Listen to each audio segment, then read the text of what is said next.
Shinobi was developed by Sega and released in arcades back in 1987. A year later, Sega ported it to their 8-bit Master System console.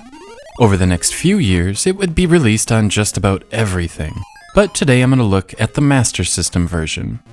In Shinobi, you control the ninja master Joe Musashi. Your ultimate goal is to rescue kidnapped children and defeat the terrorist network, the Ring of Five.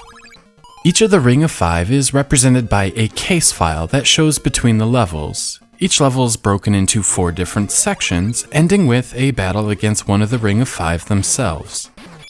Musashi has 2 attacks, a short-ranged melee attack and a long-range projectile attack. As you progress through the levels, there are children scattered about that you can rescue. Upon rescuing, the upper right of the screen will show you which bonus you've obtained. This could be points or upgrades to your attacks, such as a nunchuck or chains. The levels themselves are surprisingly varied, and the sprites are not often repeated as you progress. The level concepts generally remain the same: defeat enemies, jump over obstacles, and rescue children. If you rescue enough children in the level, you are treated to a first-person bonus game. If you manage to shuriken all the enemies in this bonus game, you'll be awarded some ninja magic. Don't count on this happening often, however, as a lot of luck is needed to clear the stage without failing. The main gimmick with Shinobi is the ability to jump onto different sections of the levels. Holding up and jump will let you access these new areas.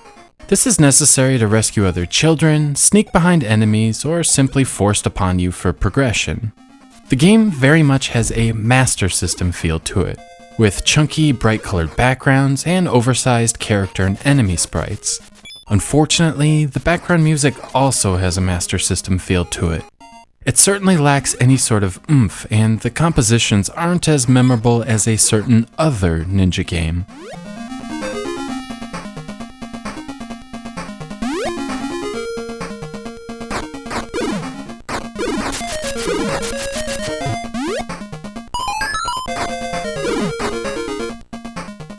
Over the years, Shinobi seems to have been well remembered, holding a score of 81 over at Moby Games. And if I'm honest, I'm not really sure why. The controls are a touch stiff, but the level design never asks more from Musashi than what he is able to perform. Except these jumps. Seriously, this is a giant pain. But other than that, the enemies never move too quickly, and there isn't enough happening on the screen at any time where the stiff controls become an issue. Unfortunately, Musashi just doesn't feel like a ninja. You could swap out the outfit for a pirate hat and a pistol, and the controls would be the same. He might even be wearing pirate garb for all I can tell.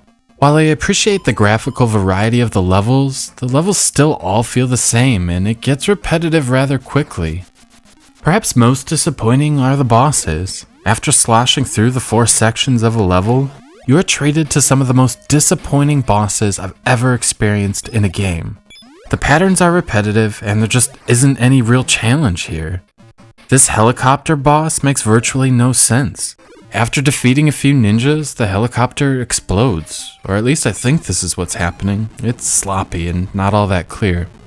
This boss starts with you taking down statues. You have to do everything just perfect as well, or you'll get squeezed against the laser. After that, you battle a floating head. His attack pattern is about as simple as it gets. The first projectile bounces high, the next low. You can guess what happens next.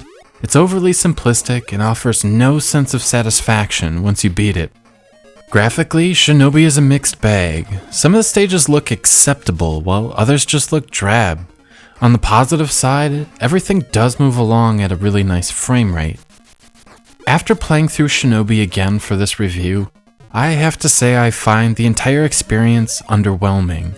The controls, graphics, bosses, music, nothing here elevates past average. Shinobi is a cookie-cutter game. The biggest problem is that I did not have that much fun playing through Shinobi. There are not many technical flaws hampering the experience, but throwing shurikens at the enemies doesn't offer any satisfaction. Battling giant bosses should be fun and exciting, something to look forward to. Instead, they are all borderline boring. As much as I want it to be so, Shinobi just isn't a good game. It exists, it's playable, and that's about it.